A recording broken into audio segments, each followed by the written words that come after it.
Sebelum saya terangkan teks persisnya, itu ada sekian problem dalam memahami Quran, terutama kalau lewat terjemah. Problem itu bisa gawat betul, bukan gawat-gawatan tapi gawat betul. Misalnya ada ayat begini dan terjemahnya pasti begini. Fa'ainama tuwallu fasamma wajhullah. Kamu menghadap mana saja, di arah manapun, di sana ada ridhonya. Itu kalau hanya pakai terjemah, tentu menjadikan kita sholat bisa menghadap ke timur, ke barat, ke utara, dan ke apa? Selatan. Saya cerita sedikit tentang asbabun nuzul. Memang tema sekarang tentang asbabun nuzul. Dulu Rasulullah SAW ketika di Mekah itu sholat menghadap Ka'bah. Tapi setelah pindah di Madinah, di mana Madinah itu ada komunitas Yahudi dan Nasrani, Rasulullah itu menghadap ke Baitul Maqdis. Kira-kira 16 bulan.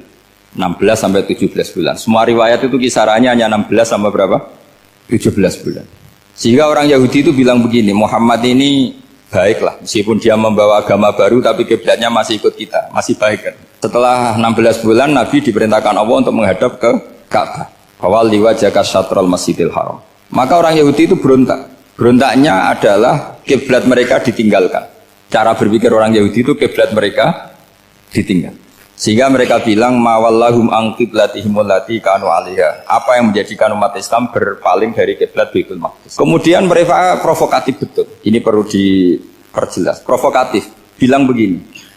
Inna Muhammadan tahayyara fi din. Muhammad ini bingung dalam beragama. Sehingga habis ngomong A ngomong B, habis kiblat Ka'bah, kiblat Baitul Maqdis. Sehingga dalam banyak tarikh disebutkan peristiwa kiblat itu terbanyak melahirkan orang murtad.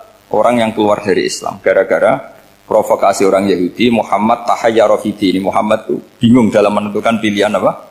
Beragama. Kemudian walhasil singkat cerita akhirnya Nabi itu madhep Ka'bah. Apa yang terjadi mukjizat itu adalah bahwa agama ini agama yang mewakili semua agama sebelumnya yang masih orisinil. Yaitu Nabi akhirnya berargumentasi Ka'bah adalah kiblat yang asli, yang lebih tua. Terus mereka tanya buktinya apa? Dijawab oleh Quran fihi ayatum bayyinatum maqamu apa? Ibrahim. Ka'bah bukti tertua adalah di situ ada makam Ibrahim. Makam itu jejak kaki. Ya kalau bahasa Indonesia makam itu kuburan. Kalau dalam bahasa Arab makam itu jejak apa? Jejak kaki. Sehingga diketahui oleh sejarah dibuktikan di situ ada jejak kaki siapa? Nabi Ibrahim. Sementara nisbatnya Baitul Maqdis itu adalah kepada Nabi Musa dan Nabi Harun. Yang ini adalah turunan dari Nabi siapa? Ibrahim. Hikmahnya apa? Begini, sebagai bukti bahwa Baitul Maqdis pernah menjadi poros Islam atau poros Tauhid, maka Nabi Muhammad pernah disuruh menghadap ke Baitul Maqdis. Buat inget-ingetan kalau ini pernah menjadi poros apa? Tahu? Tapi tetap tua-tuaan masih tua apa? Nah, kenapa tua Ka'bah tadi? Karena Ibrahim adalah Abul Anbiya, bapak dari para.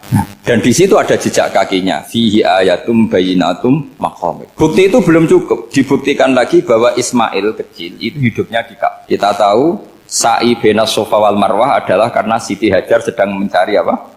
Jadi ada bukti sekian, bukti empirik bahwa Ibrahim itu kiblatnya itu Ka'bah, bukan Baitul. Sehingga ada kata-kata fihi ayatum bayyinatum maqamu Ibrahim. Nah, tanpa ngerti asbabun nuzul, kamu akan mengartikan fa'ainama tuwallu fasamma wajhullah itu salah. Karena di situ kamu menghadap mana saja, maka di situ ada ridhonya Allah. Maka para ulama memberi catatan, maksudnya begini, kamu menghadap kemana saja, asal itu yang diperintahkan Allah, maka di situ ada ridhonya Allah.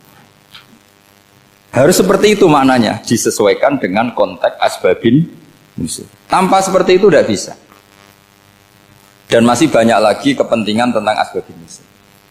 Jadi problem sekarang adalah banyak mufassir yang hanya mengartikan dari terjemah. Itu bahaya sekali. Jika ada orang yang menikah secara mut'ah, itu kan mirip kayak transaksi zina. Mereka berdalil famastamta'tum bihi minhunna fa'atuhunna ujurahun. Perempuan yang sudah kamu nikmati, yang penting kamu bayar. Terjemahnya seperti itu. Karena ujur itu jamaknya ujroh. Itu fatal sekali. Padahal ayat itu begini, settingannya begini, setting siakul kalamnya atau asbabun nuzulnya begini. Ini sekaligus, memang saya sengaja ngaji dengan tema yang berat, bentuk penghormatan pada yang ngaji. Kalau temanya ringan kan kayak TPG. Begini asbabun nuzulnya begini. Wal muhsanatu minan nisa yang awal juz 5 itu, ya kita santai aja, yang awal juz 5 itu sebetulnya maktuf, diatafkan pada ayat hurrimat alaikum ummahatukum wa banatukum wa akhwatukum wa ammatukum wa kholatukum wa banatul akhi wa banatul ukhti. Jadi perempuan yang haram dinikah itu ada 7. Yang faktor nasab, yaitu siapa? Ibu, putri, saudara putri, bulik dari bapak, amah itu bulik dari bapak, kholah itu bulik dari ibu, keponakan dari saudara lelaki, keponakan dari saudara perempuan. Ini disebut haram karena nasab, nasab gen. Kalau orang Jawa bilang hanya 4 karena ngitungnya bulik baik dari bapak maupun ibu. Kalau orang Jawa bilang kan bulik terus keponakan dihitung 1. Padahal ada keponakan dari saudara lelaki, ada keponakan dari saudara apa?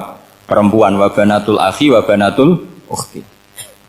Terus kedua, haram karena rodok. Kita tahu dalam hukum Islam rodok adalah sama dengan nasab. Jadi ibu yang pernah menyusui kamu berarti jadi ibu kamu, dan saudara sepenyusuan berarti menjadi saudara kamu. Ini disebut wa ummahatukum allati arda'nakum wa akhwatukum minar rodok.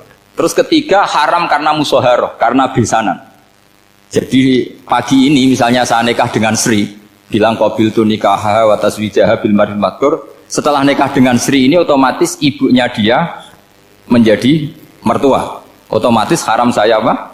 Nikah. Ini namanya haram karena musoharoh. Atau kamu punya anak Zaid. Zaid pagi ini akad dengan Sri.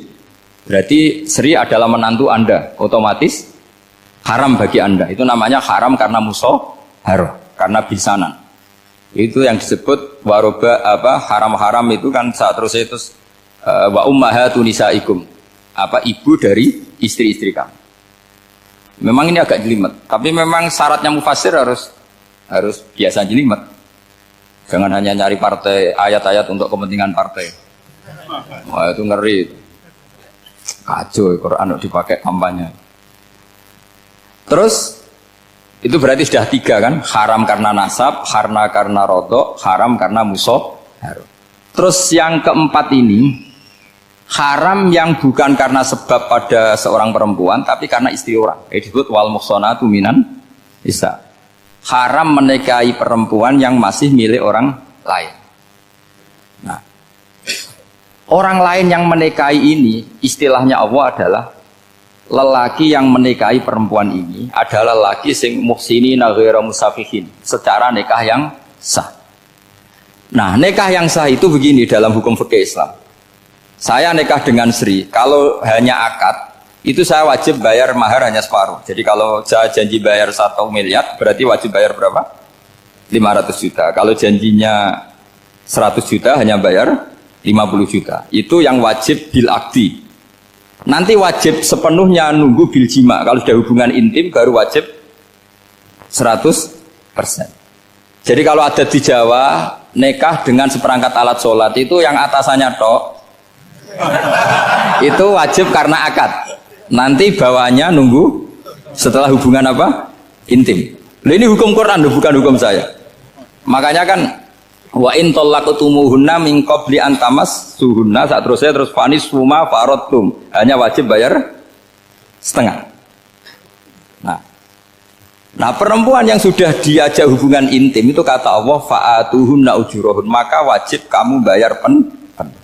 Jadi ayat itu tentang perempuan yang sudah dinikah, kita harus bayar berapa? Harus bayar penuh. Ini penting saya utarakan. Nah, problem kita sebagai orang Indonesia ini juga problem Pak On, problem semua kiai. Mahar di Indonesia itu nggak bisa dibahas di Quran karena keterlaluan, kecilnya itu keterlaluan. Saya ini kan kiai, sering ngakatkan tuh sampai bosen, seperangkat alat sholat itu ngawur sekali. Ini mbak harus nggak mau gitu. Saya provokasi minimal itu ya berapa? 100 juta berapa? Pantasnya berapa? Pantasnya berapa? 10 gram itu berapa nilainya? Kan 1 gram 500.000 baru 5. Ya sudah mendingan itu 10 gram. Quran itu bayangannya gini, sambil latihan, yang hafal-hafal biar latihan. Jangan dapat beasiswa karena hafal tapi nggak jelas jelundrungannya. Quran itu bayangannya gini, ini nggak mungkin Quran ini bisa dibaca di Jawa. Wa in aradtum istibdala zawji makana zawji wa ataitum ihdahunna qintaran fala ta'khudhu minhu syai'a. Jika kamu nikah sama seorang perempuan, kemudian kamu cerai, maka mahar yang sudah kamu berikan jangan ambil lagi. Karena mahar di Arab itu mahal 100 juta, kadang mobil Alphard, kadang GMC. Sehingga setelah menceraikan tuh kebayang menarik. Kok enak dulu saya memberikan itu kan karena dapat servisnya. Sekarang sudah saya cerai, saya tarik. Kalau mahar di Indonesia kan seperangkat alat sholat. Jadi gak kebayang ada kalimat fala ta'khudhu minhu jangan ambil lagi. Kebayang ngambil aja enggak? Apalagi kalau nikahnya sudah 2 tahun kan sudah lusuh, sudah.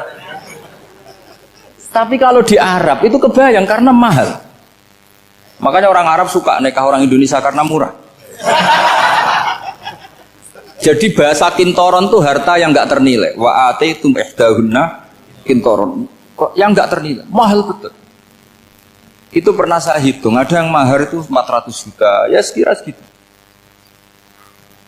Nah makanya setelah dicerai Allah memperingatkan setelah kamu kasihkan ya jangan minta lagi. Kenapa kepikiran minta? Karena jumlahnya besar. Kalau di Indonesia kepikiran nggak minta ya? Nggak kepikiran, saking kecilnya. Seperangkat alat sholat kadang 1 juta. 1 juta itu setelah hubungan intim, sebelumnya yang wajib hanya 500. Itu kan nggak kebayang. Makanya susah ngartikan Quran di Indonesia, kadang susah karena kadang terlalu. Itu pernah Sayyidina Umar radhiyallahu anhu pernah bilang begini, wahai para perempuan, mahar itu jangan mahal-mahal, kasihan para lelaki. Itu ada perempuan alimah ya, orangnya alim betul, meskipun nggak pernah sekolah di UI tapi alim itu. Itu usul langsung gini, ya Amiral Mukminin, laisa dzalika laka ya Amiral Mukminin, waqad qala ta'ala wa ataitum ihdahunna kintaron. Kamu hanya seorang Amirul Mukminin, tidak berhak bikin aturan pembatasan mahar. Allah saja tidak batasi, kenapa kamu batasi? Sehingga dulu yang namanya nikahnya Sulaiman Agung atau Jamaluddin siapa Ratu Agung, kalau hadiah ya sampai tas mahal itu. Ini kan dari bahasa Arab mumtaz mahal, mumtaz itu istimewa, mahal itu tempat. Dia punya istri yang sangat dicintai, dikasih hadiah mumtaz mahal. Terus ilat Jawa jadi apa? Tas mahal. Itu sama Mujidulil Albab kalah. Itu kalau cerai kan kepikiran minta lagi. Dikasihkan yang baru. Tapi kalau di Indonesia tidak mungkin karena apa tadi? Seperangkat alat sholat. Begitu nyari yang murah lagi. Yang bagus kitanya, bungkusnya yang bagus. Nah, maka nggak mungkin kita maknani Quran tanpa mengenal yang bernama asbabin nuzul. Karena makna ayat itu bisa kacau kalau kita tidak tahu asbabin nuzul. Yaitu kayak tadi makna fa'ina ma tuwallu fasamma wajhuhu. Itu maknanya kan kamu menghadap mana saja, boleh saja di sana ada ridhonya Allah. Berarti kan bisa ke timur, ke selatan, ke utara, ke barat. Itu bahaya betul. Sehingga kata ulama harus mengkaji asbabin nuzul. Supaya porsi ayat ini sampai semana jauhnya itu kita tahu. Tanpa tahu itu tidak bisa. Begitu juga menyangkut kiblat. Sekarang saya tanya, kemarin kan ramai dulu di Kemenak, kiblat semuanya diukur dengan GPS, terus beberapa masjid dikomentari salah. Karena diukur pakai apa? GPS. Kalau dalam bahasa falak disebut yaumarosdil kiblat. Memang bisa diilmun. Tapi pertanyaannya begini, dari awal Allah ngendikan fawal liwajhaka syatral masjidil haram. Kamu yang penting sholat itu menghadap masjid. Masjid itu ya bangunan. Sehingga kata Ibnu Abbas yang diriwayatkan banyak ulama mengatakan al-Ka'bah kiblatun li ahlil masjid wal masjid kiblatun li ahlil haram wal haram kiblatun li ahlil masyriq wal maghrib. Jadi kalau orang di dalam masjid, kiblatnya harus Ka'bah. Di luar masjid, kiblatnya asal bangunan Masjid Haram. Tapi di luar sini, kayak di Indonesia, boleh semua tanah. Kenapa begitu? Kata Ibnu Abbas, karena Quran turun bilisanin arabiyyin mubin. Jadi kalau orang Jogja kalau mau ke Jakarta, arahnya kemana? Barat. Itu sebetulnya ketika Anda ke barat itu persis Jakarta, apa bisa saja pasnya itu Pangandaran. Tapi orang itu akan bilang kalau ke barat ya ke Jakarta. Meskipun presisi Anda tepatnya di Pangandaran. Nah kiblat seperti itu, asal orang menghadap ke barat itu orang sudah bilang ke kiblat. Nggak usah sedetail misalnya harus pas Ka'bah. Saya pernah debat sama tim ahli Kemenak. Nggak bisa Gus, sekarang ada GPS harus tepat Ka'bah. Terus saya bilang gini, kalau teori Anda benar, berarti semua masjid luasnya maksimal 16 meter. Ka'bah itu luasnya hanya 16 meter. Berarti Masjid Ulil Albab yang pojok sana sama pojok sana, kira-kira itu ya sudah tidak kena Ka'bah. Kalau harus tepat, Ka'bah itu kan diameternya hanya 16 sampai 18 kalau nggak salah. Berarti semua masjid kalau ingin tepat Ka'bah harus pas 16. Kalau terlalu luas pilihannya harus cekung. Kan jadi aneh. Makanya saya itu sering Pak, dulu saya ini biasa debat fikih. Kalau di tradisi pesantren namanya Basul Masail. Saya punya teman yang paling kurang ajar, yang paling saya kenang dalam sepanjang sejarah. Dulu itu kalau debat fikih itu ya seru. Kalau aturan fikih kan gini, soft paling baik itu kan soft pertama. Baru kedua, baru ketiga. Yang paling keren kan soft awal, soft. Terus teman saya bilang gini Pak, ya kalau gitu gini aja Gus, desain masjid itu memanjang utara selatan. Biar semuanya soft awal. Gara-gara didesain begini kan ada soft 2, soft 3. Apa susahnya kita bikin mulai awal supaya masjid itu memanjang utara apa? Selatan. Supaya semuanya soft awal. Ya kalau ada hukum ya diimplementasikan dalam desain bangunan katanya. Jadi itu kan kacau. Terus akhirnya saya jawab, lalu setelah begitu yang paling afdol siapa? Yang dekat imam. Ya sudah, bikin cekung saja kalau gitu. Artinya gini ya, beragama itu yang sehat. Jadi beragama itu berdasar riwayat. Berdasar riwayat, pernah ada ulama yang hitung Madinah menghadap Ka'bah itu ya tidak pas. Pernah dihitung pakai GPS. Kiblat Madinah ke Ka'bah itu ya tidak pas. Tidak seperti yang pernah dianjurkan Kemenak. Karena apa? Agama ini ngikuti bilisanin Arabiyyin mungkin. Seperti jenengan gini. Semua ini istilahnya apa? Menghadap Gus Bah. Padahal ada yang agak sana, agak sana. Semuanya ngaji sama siapa Gus Bah? Ya sudah. Istilahnya bertatap muka. Memangnya kita benturan. Ini bahasa. Jadi seperti ini semua namanya apa? Beradab. Padahal ada yang agak samping, agak samping. Ka'bah juga gitu. Sebenarnya tidak se-ekstrim yang dibayangkan orang-orang. Cuma kalau bisa tepat, ya kita harus tepat. Tapi tetap saja tidak perlu 16 apa? Meter. Nah, fa'aina ma tuwallu fathamma wajhuhu itu artinya menghadap.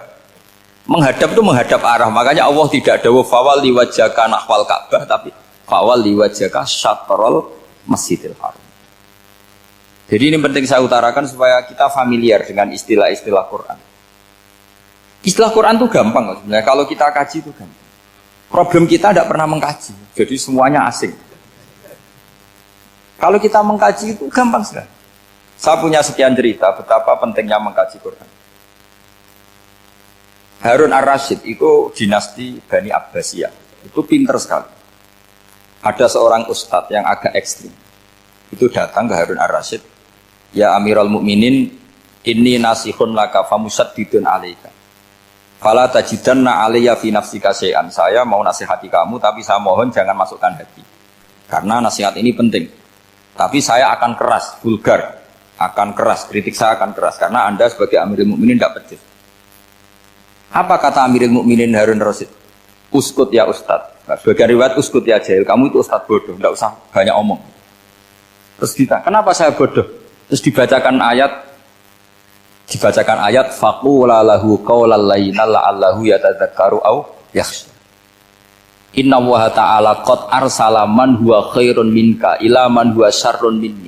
Wa ma'a dzalika qala ta'ala faqula lahu qaulal layyina. Allah pernah menugaskan seorang yang lebih baik ketimbang kamu, yaitu Musa dan Harun. Musa dan Harun adalah seorang nabi. Kepada orang yang lebih buruk ketimbang saya, yaitu Fir'aun. Itu saja etikanya faqula lahu qaulal layinan. Kamu kalau ngomong yang halus, yang baik, yang berperadaban, kok kamu sama saya mau kasar? Akhirnya ustadznya ternyata pinter kamu, ya pinter aku. Jadi semudah itu. Allah itu menugaskan orang yang lebih baik ketimbang kamu, yaitu Nabi Musa, kepada orang yang lebih buruk ketimbang saya, yaitu Fir'aun. Itu saja ada etikanya. Kok kamu sama saya mau tambah etika? Mau main kasar hanya karena kamu merasa nasihat Anda benar? Jadi gampang sekali memahami Quran. Tapi lagi-lagi memang bagi ahlinya. Tapi ini saya bantu supaya sampean jadi ahli apa? Quran. Meskipun ngajinya sebulan sekali. Sudah sebulan sekali tidak punya kitabnya. Sudah. Jadi ulama dulu kalau belajar Quran itu gampang sekali. Saya berkali-kali cerita. Yang kitab saya baca di rektorat namanya Syajaratul Ma'arif. Itu kalau cerita bikin judul itu enak sekali. Babuna fil ibad bikulil bilad. Bab seseorang di mana saja hidupnya harus bermanfaat. Terus dalilnya itu hanya mengutip makalahnya Nabi Isa, wa ja'alani mubarakan ainama kuntu. Ciri utama seorang nabi apa? Saya di mana-mana adanya berkahi orang lain. Jadi berkah bagi orang lain. Maksudnya tidak jadi problem bagi orang lain. Artinya kamu hidup entah di Jogja seperti Pak Ono orang Jember, saya orang Rembang. Hidup di Jogja manfaat, di Jember ya manfaat, di mana-mana manfaat. Saya pernah di Korea seminggu ya manfaat. Saudara kita TKI yang di Korea ya manfaat, di sana bikin masjid, bikin apa. Karena ngendikane Allah menceritakan Nabi Isa siapa? Wa ja'alani mubarakan ainama kuntu. Saya adalah orang yang di mana-mana berkah. Artinya manusia eksistensinya harus seperti itu, hidup di mana saja berkah. Gampang sekali memahami Quran. Pernah Imam Syafi'i ditanya, kalau kamu nggak kehilangan air atau nggak ada air di satu daerah, cari-cari dulu sampai nggak ketemu. Setelah nggak ketemu air, baru kamu boleh tayam. Imam Syafi'i ditanya, apa dalilnya harus mencari dulu? Kalau nggak ada air ya langsung tayamum saja. Kenapa harus nyari-nyari dulu? Jawabnya Imam Syafi'i itu gampang sekali. Qala ta'ala falam tajidu ma'an. Kemudian kamu tidak menemukan air. Di mana-mana tidak menemukan setelah mencari. Kalau belum mencari namanya tidak tahu. Kan ayatnya kan falam tajidu ma'an. Kemudian kamu tidak menemukan air. Tidak menemukan tuh nyari dulu apa langsung ambil sikap? Nyari dulu baru kesimpulannya tidak ketemu. Kalau belum pernah nyari namanya tidak tahu. Segampang itu lama dulu memahami Quran karena konstruksinya utuh. Yaitu mereka tahu betul bahwa Quran itu bilisanin Arabiyim. Ketika Futuhat Syam. Syam dulu itu dikuasai tentara Romawi. Era Sayyidina Umar Futuhat. Yerusalem dikuasai tentara Islam. Itu awal Sayyidina siapa? Umar radhiyallahu anhu. Ketika Futuhat mau ada pesta besar-besaran. Tapi Umar menolak. Ketika menolak, kenapa Anda menolak? Beliau hanya baca ayat Innallaha ta'ala ayyara qauman faqala adhabtum thayyibatikum fi hayatikumud dunya. Allah itu mengkritik satu komunitas kaum yang zaman di dunia menghabiskan semua kenikmatan. Maka kita tidak perlu syukuran besar-besaran. Jangan-jangan jatah kita di akhirat kita habiskan di dunia. Itu adhabtum thayyibatikum fi hayatikumud. Semudah itu. Semudah itu ulama. Rasulullah pernah dahar, pernah makan. Makan karena 3 hari gak makan. Cara di Indonesia gak makan nasi, gak makan daging. Sudah lama sekali. 3 hari Nabi itu hanya makan kurma dan air putih. Pernah Nabi gak makan roti sampai 3 hari. Kalau Indonesia mungkin nggak makan nasi. Di hari ketiga ada sahabat yang berbaik hati, Nabi disembelihkan kambing, dipotongkan kambing, Nabi disuruh dahar. Itu baru dahar setengah piring, Nabi berhenti. Ketika ditanya, setengah piring itu kan sudah kuat untuk sholat, untuk apa sudah kuat. Ditanya, ya Rasulullah kenapa berhenti? Bukankah engkau tidak makan ini 3 hari? Nabi menjawab, walatus alunna yauma idzin anin naim. Semua nikmat yang saya rasakan nanti ada pertanggungjawabannya. Makanya saya tidak ingin banyak-banyak. Wah itu kalau diterapkan di sini nggak populer. Makanya saya tahu gayanya ngaji Quran itu nggak siap dengan konsep-konsep Quran ini.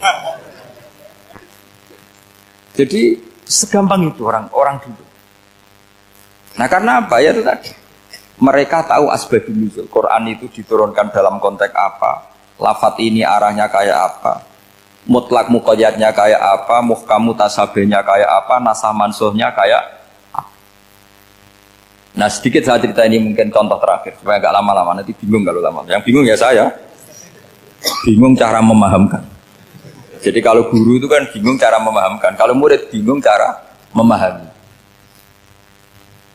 Gak tahu tingkat kebingungannya sama. Kalau guru itu bingung cara memahamkan, kalau murid bingung cara. Jadi ini pertemuan 2 kelompok bingung. Yang satu bingung cara memahamkan. Yang satu bingung cara, kalau orang ekstremis bingung cara merusak suasana, itu nggak bener itu. Ada loh, Rasulullah itu nabi, itu paling pusing yang ngadepi orang-orang yang ekstrim. Karena apa? Cara berpikir itu lompatannya itu nggak tertib.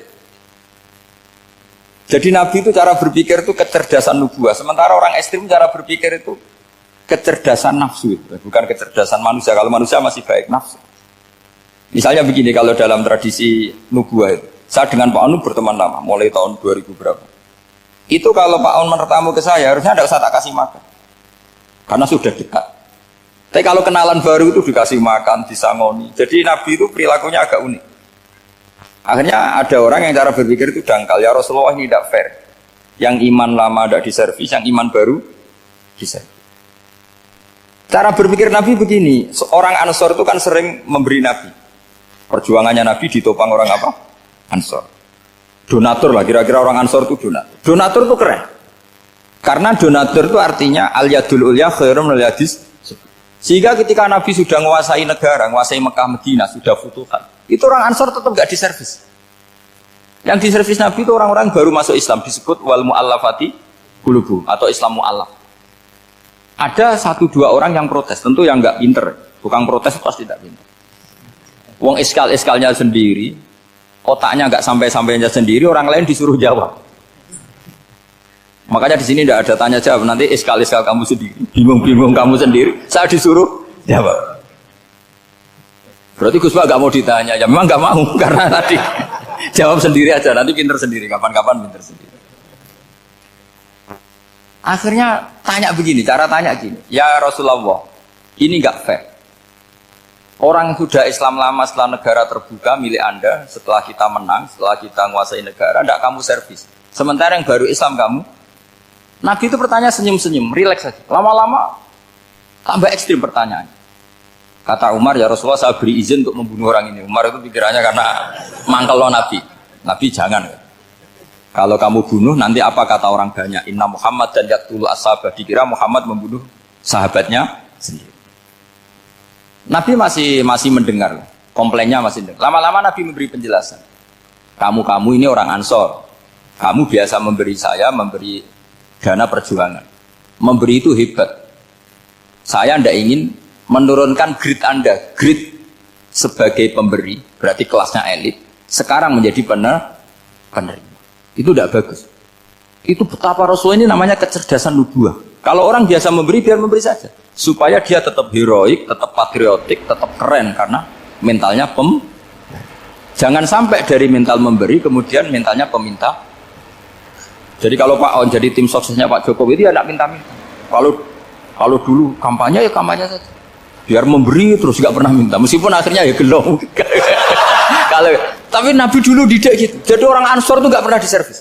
Padahal jasanya kayak gitu.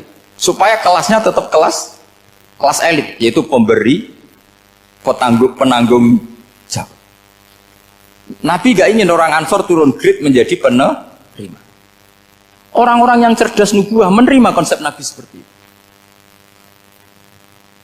Bertanya sama Pak On, saya dadani terjemahan UI itu puluhan tahun sama Pak Jen. Itu beliau ke kontrakan saya ke rumah beliau. Tidak pernah berharap apa. Saya sangat tertutup. Bukan apa-apa ya, kalau ingin memberi saja.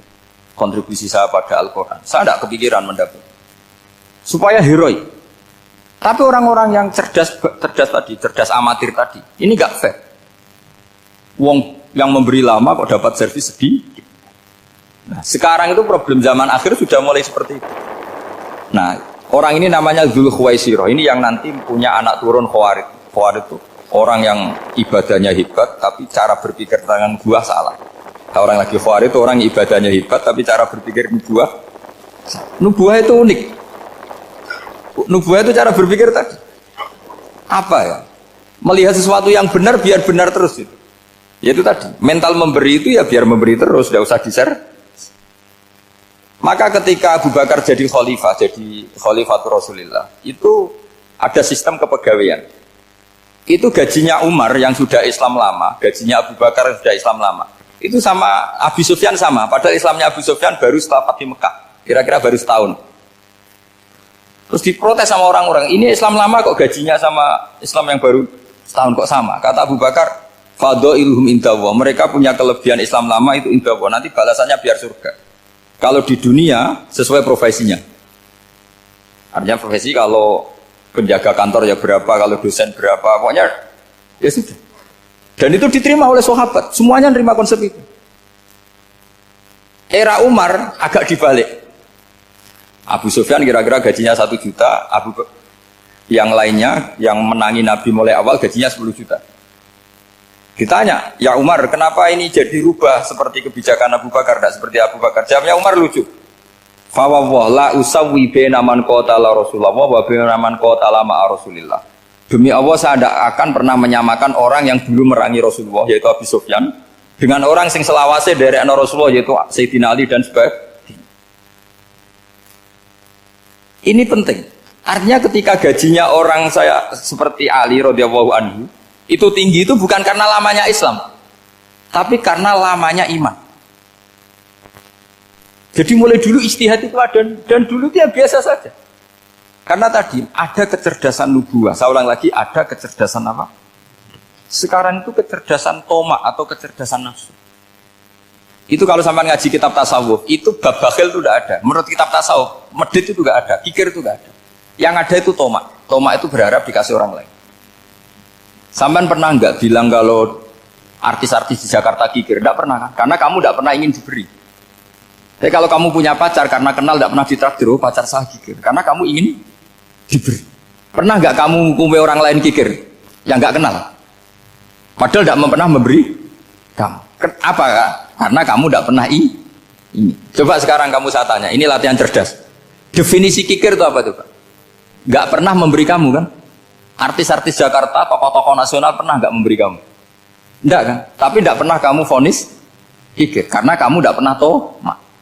Tapi pacar kamu kok amin ditraktir terus, atau istri kamu atau mertua kamu kok tidak ngasih warisan, kamu bilang kikir enggak? Sebabnya kikir betul apa karena kamu tomak berharap? Tomak. Maka di kitab tasawuf itu enggak ada bab kikir, yang ada bab tomak. Karena asal usul menvonis orang kikir itu karena tamak. Maka jangan banyak kenal orang, nanti banyak hukum kamu kan. Sombong juga gitu, di tasawuf itu enggak ada bab sombong. Karena orang hukumi orang lain sombong itu karena kamu ingin dihormati. Ada orang enggak kenal, terus lewat saja enggak tanya kamu bilang sombong enggak? Enggak kan?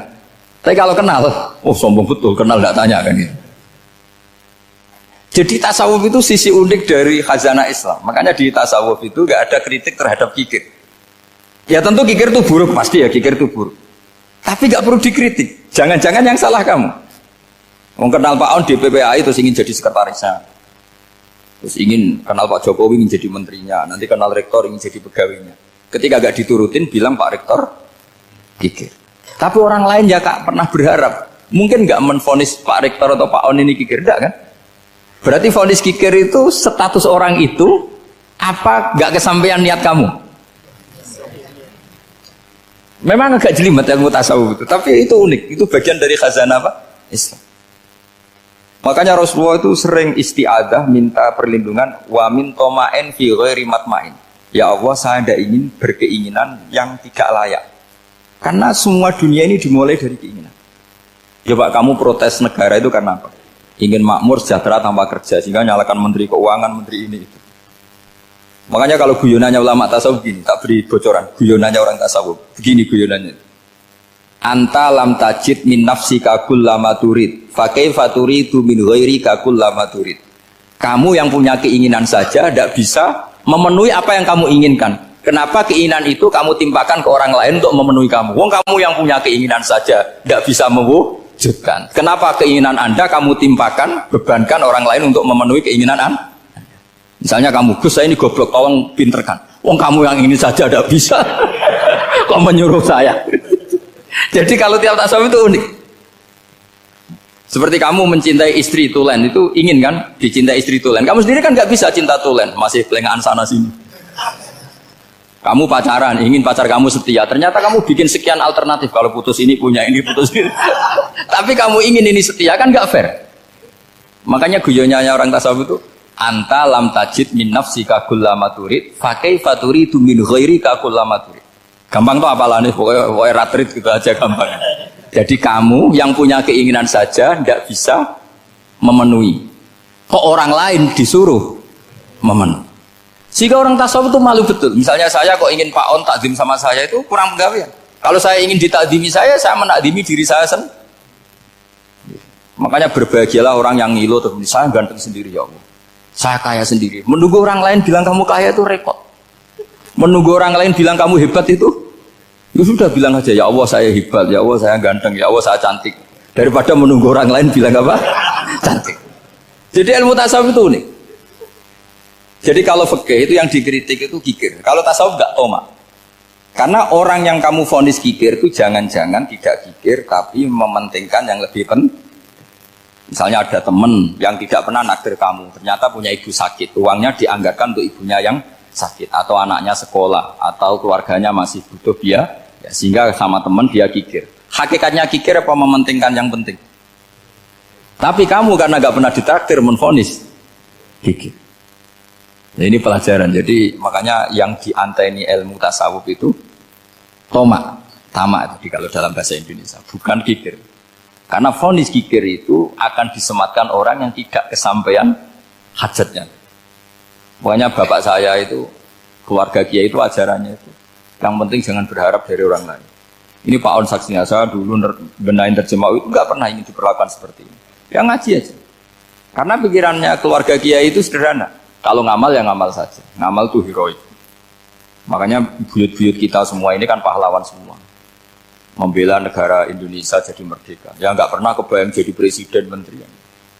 Tapi sekarang nggak, ngamal sedikit saja harus jadi menteri. Jadi ini bahaya kalau dalam kelangsungan bernegara. Karena orang biasa transaksional. Awal negara ini dibangun berdasar heroik, bukan berdasar apa? Transaksional. Tapi sekarang orang akan membiasakan itu. Apa-apa itu transaksional. Ini tidak bagus untuk kelangsungan bernegara. Apalagi kelangsungan beragama. Sehingga seperti saya ini masih punya desa-desa binaan di Sragen, di pedalaman Papua sekalipun. Saya punya santri banyak di Papua. Itu kalau cerita itu unik-unik. Itu mau Jumatan, itu nggak ada orang 40. Sudah datang setengah 12, itu datangnya 3 jam. Di situ mau ketemu santri 3. Semua, karena ya akhirnya mereka tanya gini, Pak. Pertanyaannya itu lucu. Gus, boleh nggak Jumatan orang 3? Secara fikih Syafi'i kan harus orang 4. Boleh. Kemudian mereka tak bilang buat sholat duhur saja. Mereka nggak mau. Wong Jumat kok duhur. Harinya kan Jumat, masa sholatnya? Sehingga kita yang jadi kiai akhirnya nyari fikul madzhabil arba. Nyari fikih madzhab 4. Ternyata Imam Malik membolehkan orang 6. Ada yang bilang 12. Yang penting keceluk jampun itu kelompok. Kalau 3 kan belum keceluk apa? Belum disebut apa? Kelompok. Ini penting saya utarakan supaya kita berjuang itu bukan karena service seperti ini kayak di Ulil Albab, masjidnya keren, kampus swasta tertua, terus masuk nomor 1-2 di Indonesia. Oke, kita syukur dengan kebesaran ini. Tapi yang namanya dakwah itu menjadikan orang tidak tahu menjadi tahu, termasuk kepada desa-desa tertinggi. Sama. Yang namanya menteri itu pembantu presiden untuk memenuhi kebutuhan rakyat banyak. Sekarang misalnya menteri pertaniannya itu hebat, cerdas, tapi petani nggak mau nandur padi, mau apa itu? Coba yang membantu ketahanan pangan itu para petani mau nanam padi apa karena menteri pertanian? Karena petani mau nanam. Ya sudah GR saja, kita pembantu presiden semua. Karena ikut menyumbangkan ketahanan pangan. Tapi kamu kan nggak digaji, kita keren, ngamal tambah harap gaji. Ini penting supaya Anda itu nggak hati kecil gitu. Ikut menyumbang negara tanpa ingin dapat gaji. Keren nggak? Nah, itu nubuah. Apa? Nubuah. Orang Ansor itu seperti itu. Sehingga ketika Rasulullah wafat dan ada kompetisi kepemimpinan, itu orang Ansor gak ikut. Sudah kita makmum saja, silahkan dibagi di saking baiknya orang Ansor.